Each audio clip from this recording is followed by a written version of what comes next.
ইউনূস আলাইহিস সালাম মাছের পেটে বসে চিৎকার মেরেছিলেন, লা ইলাহা ইল্লা আনতা সুবহানাকা ইন্নী কুনতু মিনাজ জালিমিন।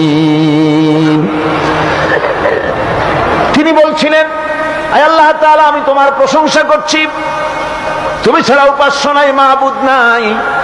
আমি তোমার পবিত্রতা ঘোষণা করছি, আমি তো জালিমদের অন্তর্ভুক্ত হয়ে গেছি। বাস এতটুকুন কথাই বলেছেন।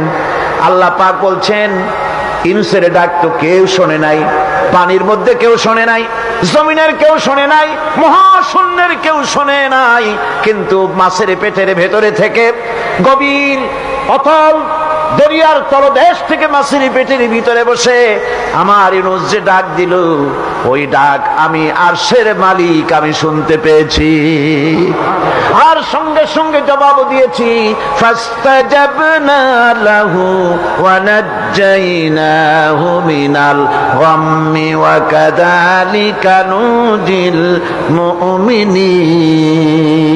ডাকের সাড়া দিলাম, বিপদ দিয়া বাঁচায় দিলাম।